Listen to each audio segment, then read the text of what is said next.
Whether you're a geek in a cape or a rogue who's sneaky, join Rodger and Jason as we entertain the geeky. Hey, we did it! It was good. It was. I felt pretty good. Hi, Jason. Hi, Rodger. How are you?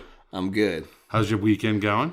It's good so far. I mean, I got a dinner date tonight with my lovely wife. Well, that's nice. But yeah, otherwise good. Good Texas times. Roadhouse. Texas Roadhouse. How do you get your steak?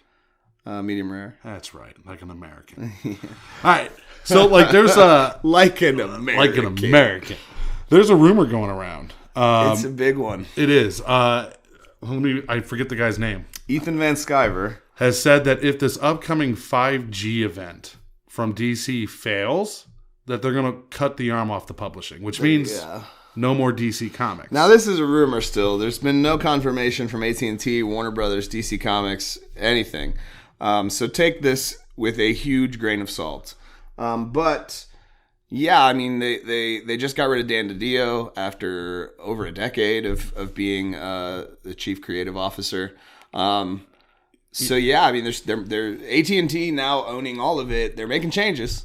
And who was it? Jeff Goff?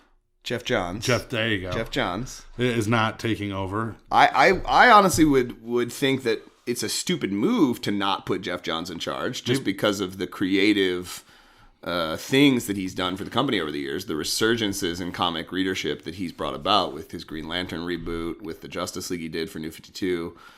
So yeah, I think it's a stupid move to not put Jeff Johns in charge. Well, and the reason they're saying this, one, we're going to kind of go over what 5G is supposed to be real quick. And again, this is all rumors, all speculation, but honestly, this is more. What 5G is not a rumor. It is coming. No. It is. Yeah. 5G is happening, but the closing of DC Publishing is a rumor. Yeah. And this is kind of what I wanted to talk about because it's big, it's huge. Like the idea that one of the big two could go away. The publishing could go away. I mean, AT&T owns the rights to the movies as well.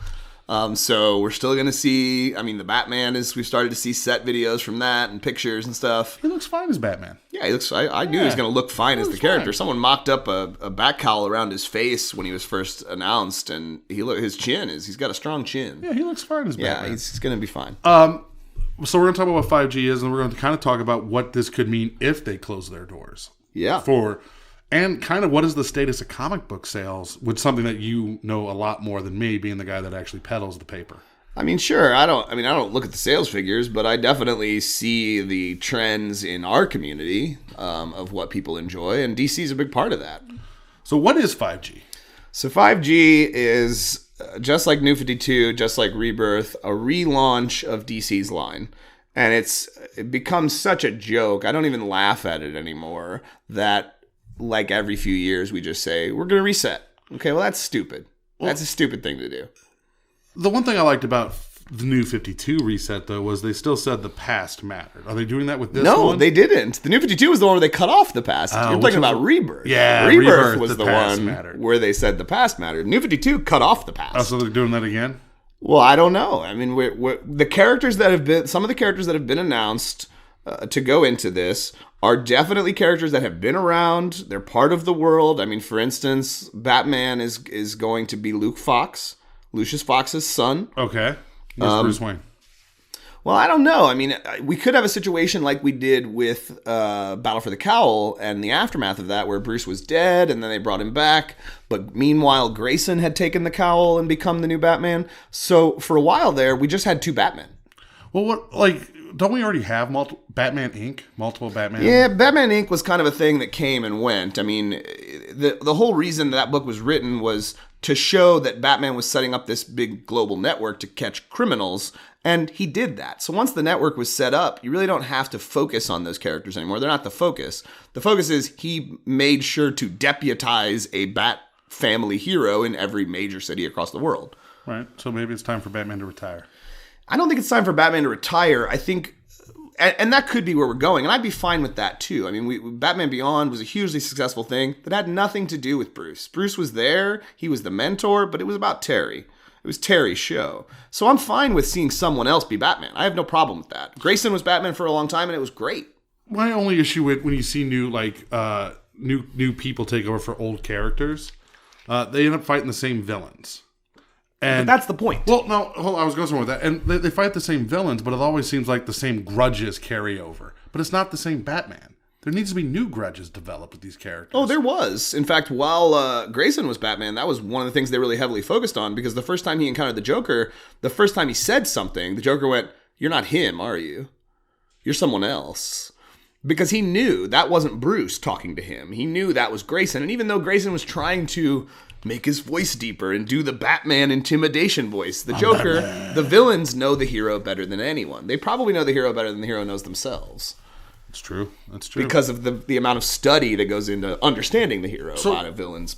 What other characters are they replacing in 5G? I don't want to say replacing, but changing. No, changing. And again, the Luke Fox thing is not a change, right? Luke Fox has been Batwing for a long time. He's been a part of the Bat family. He's a hero, right? But there's a difference between I'm Robin, I'm Nightwing, I'm Batwing to I'm Batman. There is a difference, but like you said, if we're doing something like Batman Bruce is retiring, and with the death of Alfred being something that recently happened, maybe that's where we're going with this. Well, how awesome would it be if Bruce just took over as Alfred and was the butler? But that's the Batman Beyond universe, right? No, because Batman Beyond, he was still Bruce Wayne. But what I'm saying is the role that he plays was the role of Alfred. Old Bruce Wayne plays the role of Alfred for Terry McGinnis as Batman. But old Bruce Wayne wouldn't bring you a sandwich if you're hungry. That's all I'm saying. Well, okay, sure. You got to get your own sandwich. Like I want this Bruce Wayne to be the butler. But old Bruce Wayne had servants. Right. But now it's time. Maybe the death of Alfred makes him realize he can wash the dishes himself. No, I don't think that's the case. No. And I don't think Alfred's doing a lot of dishwashing. I think Alfred's more of an advisor at this point, and other servants do dishes. Alfred's a stone cold killer, though. He is. He's an SAS guy. Yeah. I didn't realize British Secret Service until I read Batman vs. Predator, and he shot the Predator with a shotgun. I was like, oh, Alfred's a badass. Yeah, I mean, Bruce during Court of Owls, Bruce was coming back to the cave after being seriously wounded, and he was coming in an unusual channel, through a sewer line, and he got to a gate, and all of a sudden you just hear Alfred's voice, and you hear the of a shotgun, and he says, "I will kill you and ask questions later if you continue moving towards this tunnel." And then Bruce says, "Alfred, it's me." And he's like, "Oh, Master Bruce, you know? I'm sorry, let me put the shotgun right, here's exactly. a sandwich." But no, Alfred's capable. He's a capable individual, even as an old man. Okay, so we're getting a new Batman. We are.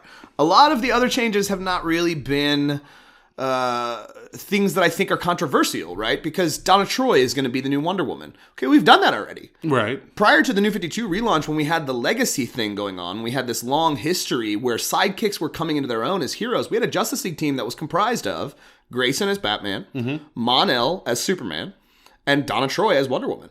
They weren't just representing those characters, they were those characters when it comes to being a Justice League team. So I don't think this is controversial. I think it's a natural evolution for younger characters to take on the role of the mentor that they've followed their whole lives. So you have Donna Troy. What else you got? Well, those are really the big ones that have been announced. We don't know too much about what this relaunch is going to be yet. Now, I am later this week on Nerd News, hopefully going to have Scott Sampson on the show to talk about Comics Pro, which is a thing where a retailer convention that he's been at for the past week, where the publishers sit down with retailers. It's only a retailer. Only retailers are allowed to get tickets. They're the only ones that are allowed to come. Publishers sit down with the retailers to talk about upcoming things and field questions, right? So he might have more information about what 5G is at this point. If it's something that that's going to be coming before the end of 2020, Comics Pro seems like a good time to start talking to the retailers about it. You definitely think it's coming before the end of 2020 because most of these relaunch events happen in the summer. Most of the big crossover events. DC's got a big event they're building to for this summer, though. It's tying in with what Death Metal is, the new Scott Snyder, Greg Capullo thing that's going to conclude the Justice League and the whole Year of the Villain thing and the Batman Who Laughs storyline.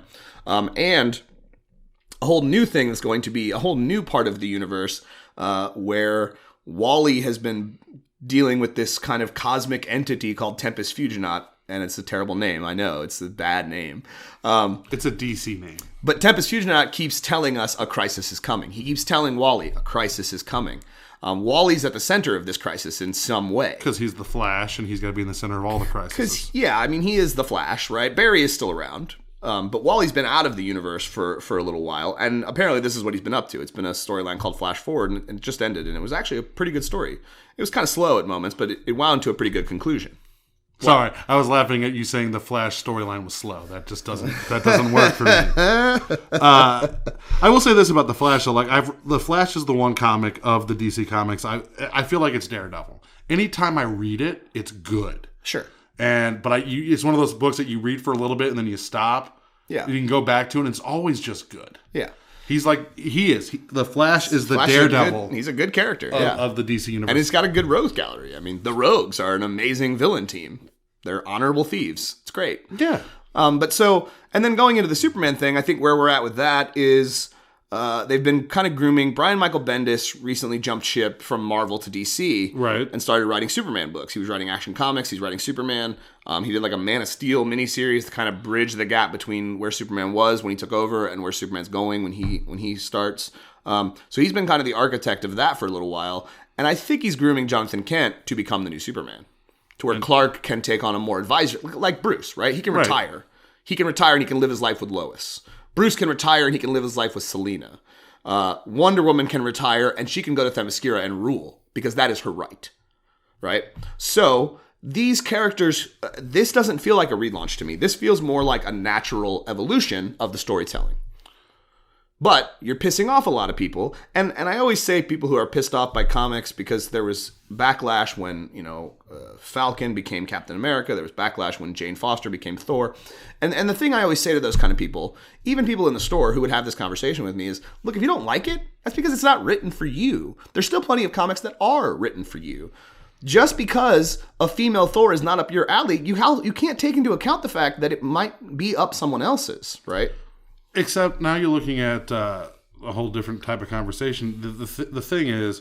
Diversity in comics is a good thing. I'm not talking about diversity in comics. I'm talking about... Well, that's what I was talking about. Right, that's what you're talking about. But the way you made it sound was, get on board or shut the fuck up. No. No. Don't misunderstand me. And listeners out there, please don't misunderstand me. That's not what I mean.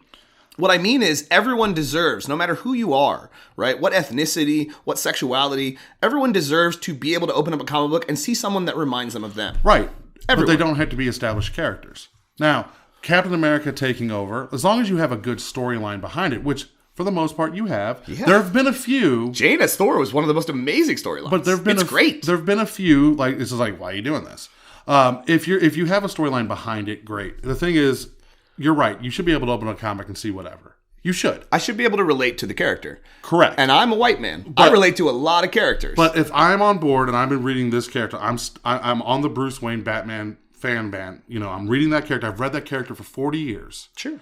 And you're just going to be like, all right, he's decided now he's no longer going to do that. I have a right to be pissed. You can be pissed off, but you also, as a fan that's been reading for 40 years, you also have to understand that in all the storytelling, the character you've watched for so long has evolved, has changed, right? There's even been moments where he wasn't the man you were reading, but you kept reading anyway.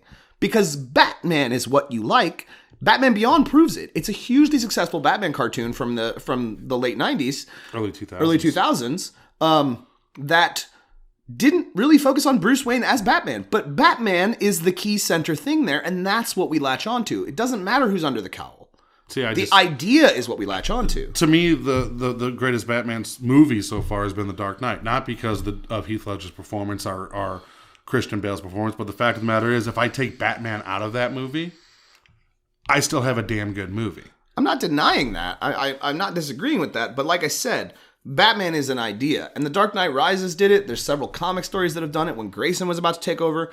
One of the big things that is hammered home is Batman represents hope for the masses and fear for the criminals. Now, that idea is what matters, not who represents it, just the idea. Now, let's say this rumor is true. Sure. And let's say 5G fails horribly. What does that do? Like, what does that do for retailers, comic book fans? I can't speak for all retailers. I can speak for the retailer I work for and say to you that I think what that does is cuts off a huge chunk of profit for our company. Yeah. Because there are a lot of people, and not everyone, most people are more diverse in their ideas, but there are definitely people who I pull out their stack, and it's a big stack, and it's all DC. Well, in the 90s, it was you were DC or Marvel. There wasn't a lot of... There's a lot more cross-pollination now, because what we understand is it's not about the characters sometimes. In fact, for a lot of readers, hardcore readers, it's about following the people they like telling stories, right? So when Brian Michael Bendis was writing Spider-Man for the Ultimate Universe, people fell in love with Brian Michael Bendis. No. We enjoyed what he did. So when he left and went to go write Superman, I was like, yeah, I'm going to read Superman. I like Brian Michael Bendis. Well, that brings another thing. What happens to all those creators? Well, they'll find jobs with other companies. Most of them already have jobs with other companies. You have to think about the fact that, Scott Snyder is a huge DC writer. He's been an architect of their Batman universe for years. And he also writes for Image. And he also writes for, other public... No one's really anymore signs exclusive contracts, right? Bendis did. I was just about to say, Bendis did. But most people don't. No, most people like to keep those options open so that they can explore different avenues of storytelling. The thing with Bendis is, though, even though he's a top-name creator, he's kind of setting in that sunset. I mean, his books are good, but they're nowhere near as good as they were. If you've been reading Superman, Action Comics, and Legion of Superheroes, you would disagree with that because those books are very well written. Legion of Superheroes is one of my new favorite Superman titles. It's no Jinx. It's no Goldfish. You're right. But again, these are other publications or other publishing arms of the same company, right? Icon, he wrote for Icon a lot, but that's part of Marvel. Is Icon part of Marvel? Yeah, Icon is owned by Marvel. I did not know that. It's a publishing arm of the Marvel Comics brand. Yeah, so you lose... For adult comics, basically. You lose DC. So DC's now gone. Yep. No more trades, no more new Batman stories, no more new Wonder Woman, no more Justice League, Green Lantern, all of it. It's gone. You still have DC movies, and you would still have DC video games. And cartoons. And probably live action shows on the DC Universe platform. Yeah, and CW. Yeah. But how does that shape now comic book readers? What would you do like if you could not buy Batman comics anymore? You are the biggest Batman fan I know. I would focus. I'll tell you what I would do. If I knew this is it, it's over, no more Batman comics, I would buy everyone until the end, and then I would go hunt for the holes in my collection. That was what I would spend the money I used to spend on Batman comics on. I would just talk to various dealers, go to the stores, try to find the holes in my collection that I can fill out for Batman to be able to say this is all of Batman. Okay. Right. And that's and most of that's a fever dream and a long way down the road. Maybe someday I'll have a lot of money because, buying the first 25 issues of Batman, that's an expensive investment. You got to save up for that. Batman #1 is the first appearance of the Joker. Right. That comic is really expensive and it probably always will be. Yeah. Especially after there are no more comics. Well, now what if, so they say that they're getting rid of the publishing. Does that include digital? Like think about that for a second. If they get rid of the publishing arm, the people who would be writing the stories, whether they're released in physical media or digital, don't have jobs anymore. Right? Because the publishing arm going away means that these people who are working for them won't have a job to write stories anymore, so there will be no digital content to be released. Maybe they just get rid of paper. I mean, maybe they do. Or maybe they'll just keep digital copies of things that are already... That's how we'll continue to get DC stories. Because one of the things that was said in that article that I read was, comics are dead, sales are down. And then that's when I called you this morning. Sure. And I was like, hey, we're changing the topic of the show today. Sure, yeah. Like, here, let me blindside you 2 hours before we get together. I know I called you earlier in the week, but we're changing because of this. Comic sales aren't down. Comic sales are not what they used to be. That's for sure. But a lot of younger readers prefer buying their comics digitally because they're spending the same amount of money. Right.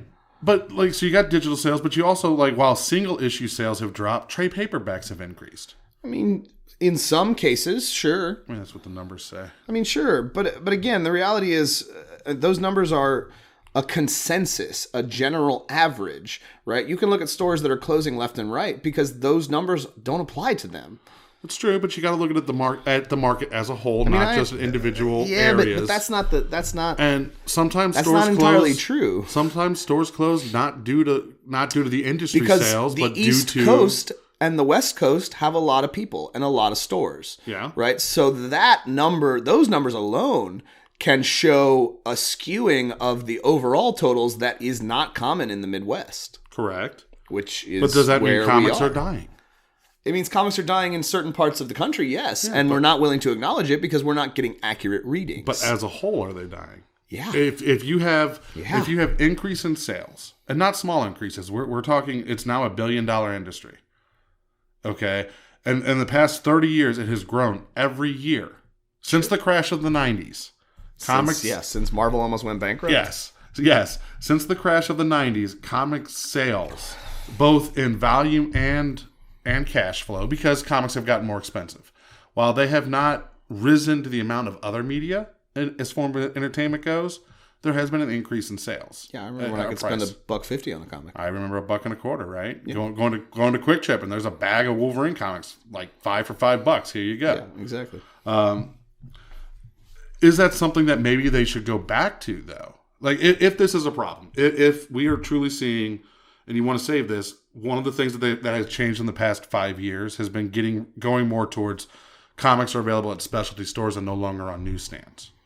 Well, yeah, newsstand comics have been almost entirely phased out. I don't even know if any publisher still publish newsstand DC versions. did their last one in 2016. Yeah, I don't think any publisher still publishes newsstands. But no, the reality is because the saturation of the stores that have taken up that market is what necessitated removing newsstand copies altogether, right? We don't need newsstand copies anymore. There are plenty of stores to go to and get this if you want it. There are plenty of stores. If you want They even had exclusive contracts with Walmart for a little while to release comics exclusively through Walmart stores. And they did. For a minute. And now they're being released to the public in normal stores and through normal channels. But the reality is there's plenty of places you can go get these things now. You don't need a newsstand. The newsstand's going away anyway because print media is dying. Print media bookstores are still around. The independent bookstores are closing all over the place. The independent bookstores are on the rise. Like, I read this whole thing today before I came over because I was like, is print media dead? And while the chain bookstores are closing, independent, smaller bookstores are actually opening up at a bigger rate. My thing is this, though. When you were a kid, you didn't know about... Unless you were lucky enough to have someone that would take you to a comic book store. I had a comic store 3 blocks away from my house. Yeah, you were lucky enough to go to that comic book store. I rode my bike there every Wednesday. The first comic I bought was at a gas station. It was at a gas station. Dude, I bought comics at Schnucks. Right. You know what I mean? But that's what got me into the comic stores was, oh, wait, there's a store that just sells these? Okay. Yeah. I'm like 8 or 9. This blows my mind. Yeah.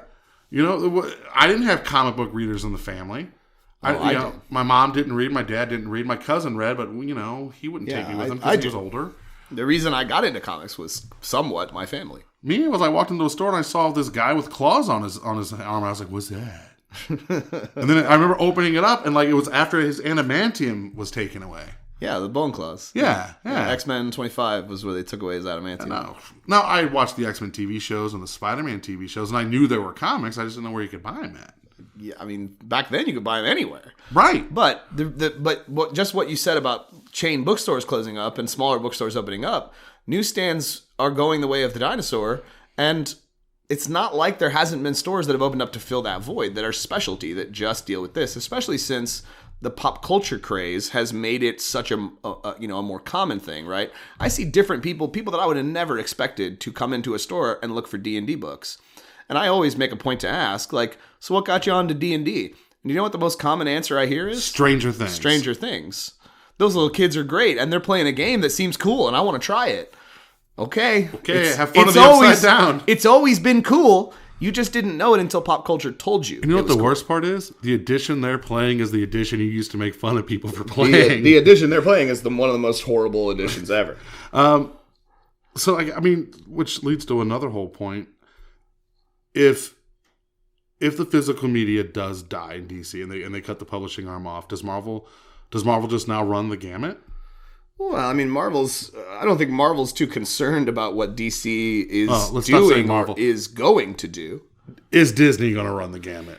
I mean, Disney already kind of controls a lot of what comics market share is. I mean, if you look at a lot of top comics of the month list, most of the time it's been recently X-Men comics because Jonathan Hickman did a good job of relaunching the series. But Star Wars comics are most of the time on that list too. Mm-hmm. So Marvel already runs a good game in the comic industry because they have a lot of properties that they can write stories about, and they're using those stories to expand on what the movies have done. Even in the Marvel, hero side of things, there are tie-in comics to the MCU that you can pick up. They're just finished up a 2-issue prelude to the Black Widow movie about Black Widow. kind of setting up the movie and telling you where she's at and what she's going to be doing. Here's your movie. Black Widow. Yeah. So I don't think Marvel is at all concerned whether they stay open or not. So then let me ask you this. Do you think that DC struggles? Because it seems like if DC is struggling, DC struggles are tied in the fact that they're just not doing good movies? Are they not? Well, I mean, the movies have been disappointing to a large audience, that's for sure. And that probably has hurt the kind of cross-promotion that you get out of that. Right? Marvel's had success with that cross-promotion because their movies are well-received. And people then go, maybe I want to read about Captain America.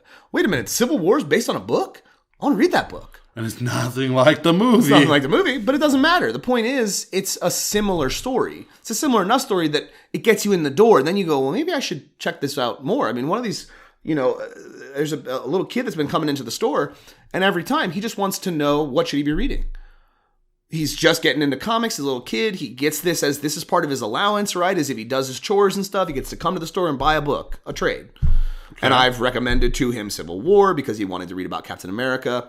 I have recommended to him Thor, God of Thunder because he was interested in Thor. I think we recommended Captain America, one of the Brubaker Captain America, the Winter Soldier trade to him. That's a good trade. Batman Under the Red Hood by Judd Winnick and Doug Mahnke. So yeah, I mean, this little kid is, the reason he's here is because he likes movies. He likes the movies, and he wants to read about the characters. He wants to know more about them. But I will tell you, most of his interests skew Marvel. Well, because of the movies. Because a lot of DC movies, even if you're a child, I mean, I saw Batman 89 when I was a child in theaters. Yeah. Right? I remember watching that movie. I remember being blown away by that movie. And it's not really that good of a movie. It's a good movie. It has its place in history, for sure. But when you look at it in comparison to what's going on now, a little kid that's seen who Batman is in the Nolanverse would be bored as hell by Michael Keaton as Batman. That is true. 100% true. Whereas I'm okay with Michael Keaton as Batman. I was fine as Michael Keaton as Batman. I thought it was amazing when I was a little kid. Looking back on it now, like I said, it's not about looking back and saying, well, I was wrong. No, I was right. Because we didn't have anything else to compare it to. Well, now that I can compare it to something that's done it very well, I can go, oh my God, that was really not good. 4 years later, you had one of the best comic book movies ever made, Teenage Mutant Ninja Turtles. Teenage Mutant Ninja Turtles is a great comic book movie, but they immediately had to PG it up because the parents got all pissed off because their kids watched the cartoon and didn't understand these are ninjas. And they have weapons, and they use those weapons. And then in number 2, they're like, oh, we won't use our weapons. Here's a yo-yo and some pepperoni. Yeah, I got some sausages that I'm swinging around like nunchucks. It was ridiculous. But the first one was good. The first one was good. The first one was really good. It was dark, but it was also... Yeah, and the costuming was great. The animatronics on the facial movements looked were really well done. The actors that were inside those costumes, giving the voices to those characters, did a great job. They're funny actors. Which, I mean... It's a good movie. Where are we at? We're good. Okay, which kind of leads to the second conversational piece, because we don't know if DC's leaving or not, but we're going to keep up on that one. Yeah, because like I said, I'm going to talk to Scott, I think, later this week on the Nerd News program and see if he's got any more insight into 5G and what it means. And what it is. And I want to kind of stay up with that, because I do want to have that talk of if DC does close, like exactly what does that mean for all the fans out there?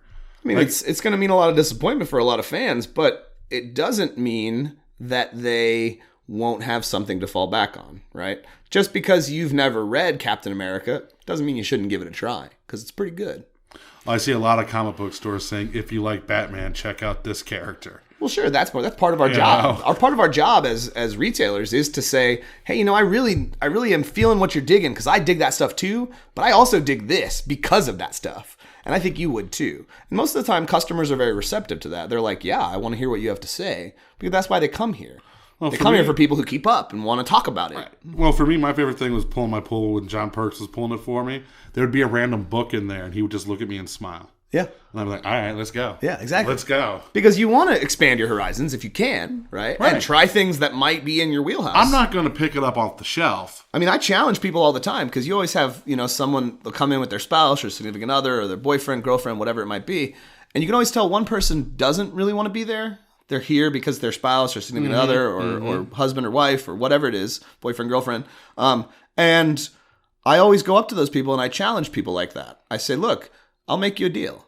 Walk around in here and really look at the shelves, right? you have this impression in your mind that it's just capes and superheroes, but it's not. So really walk around and look at the shelf. And if you don't find something that will interest you, I'll take 20% off of your spouse or significant other's purchase. But I had someone take me up on that offer one time and actually get a 20% discount. Because most people will say, sex criminals? What does that mean? And as soon as I start explaining, and anything, Walking Dead, anything. And as soon as I start explaining, they're like, really, that's a comic book? Yes, it is. That's not what I thought comic books were. I know. Try it out. If you don't like it, bring it back in sellable condition. I'll switch it out for something else. But I guarantee you'll like it because it's not, you have this image in your head of what this is, and it's not what it is. No. And it's partly that. No. Superheroes definitely have their place in comics. It is. They do. And, yeah, absolutely. And it's partly a superhero-dominated world, but there's a lot of other stuff. Fuck it. We're not talking about movies. We'll save that for next time. Because what was I going to say about now? Because you got me talking about superheroes. The storytelling of superhero comics have changed.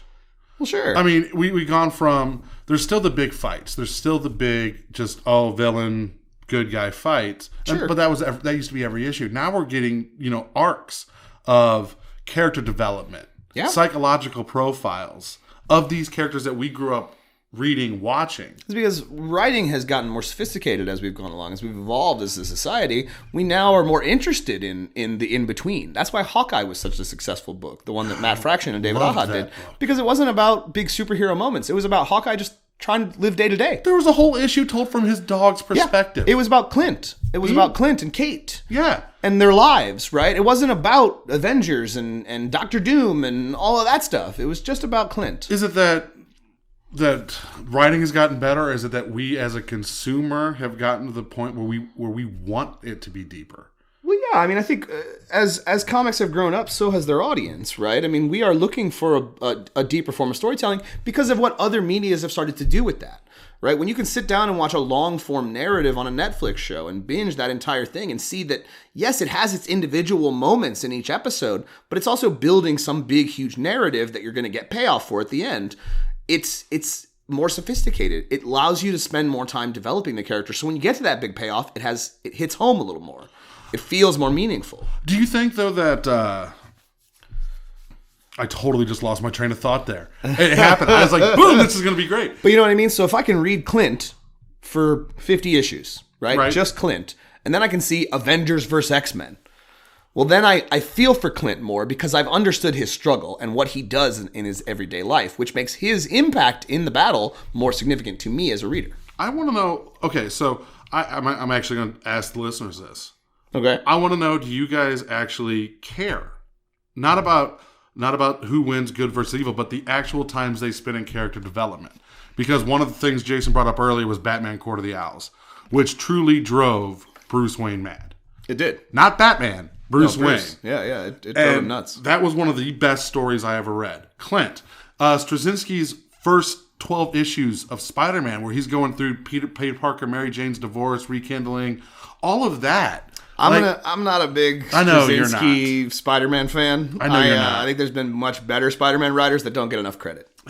Anywho, but you're seeing, we went from the 90s to where, oh look, Jean Grey and Scott Summers got married, to we're dealing with the fact that they're superheroes dealing with their real lives. Sure. And we never saw that. No, it was all about the punching and the villain. Exactly. So I want to know, like, do you guys miss?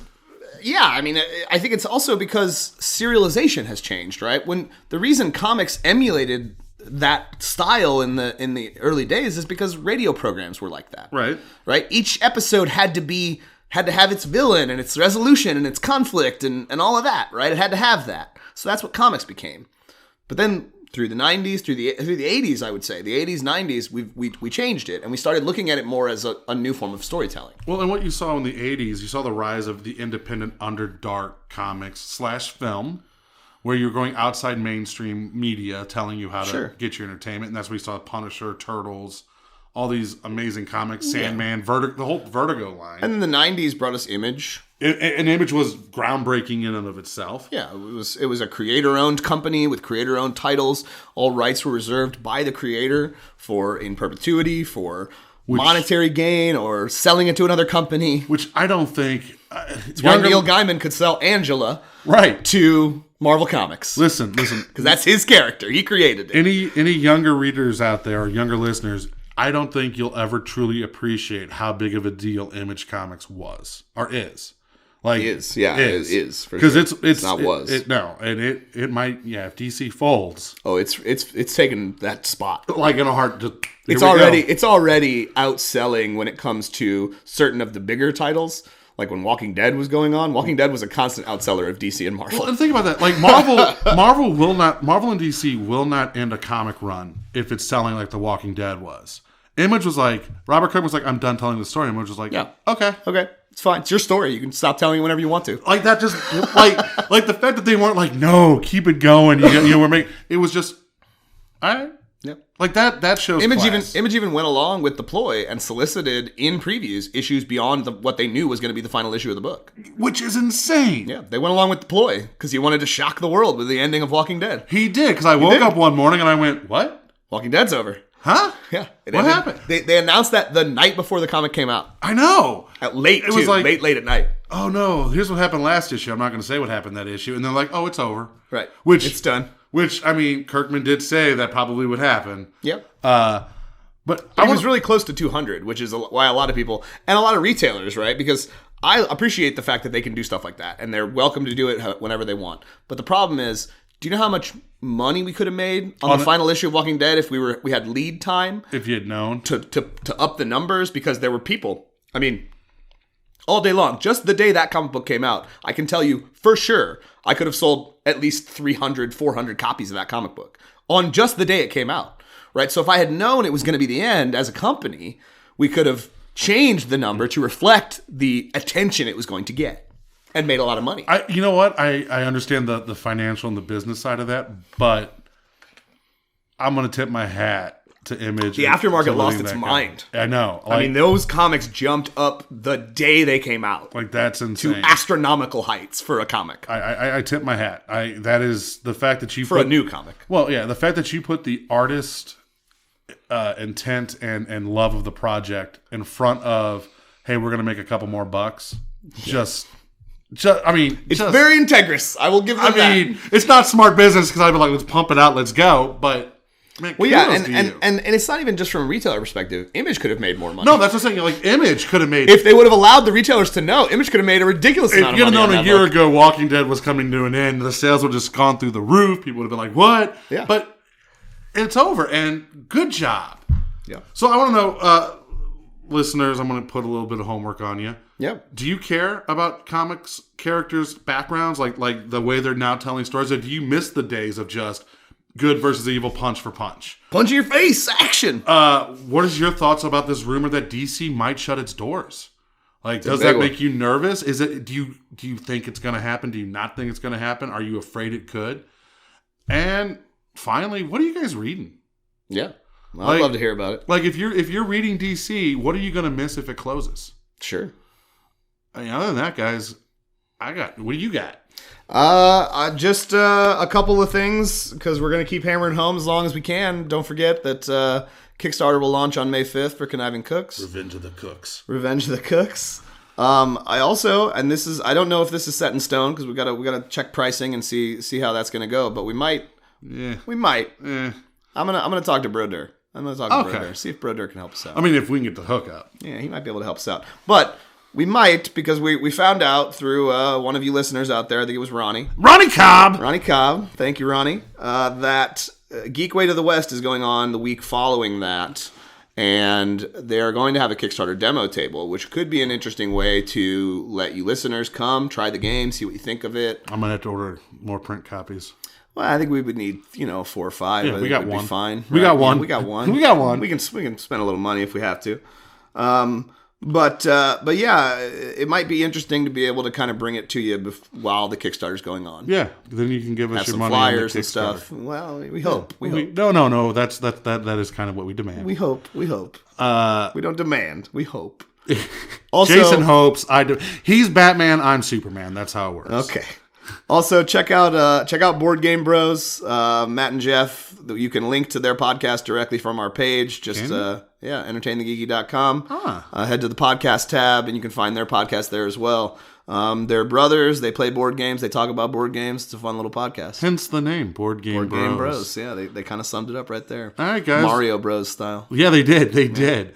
All right, guys. Well, go read a book, shuffle some cards, roll some dice, and go be nerdy or geeky. Yeah, stay geeky.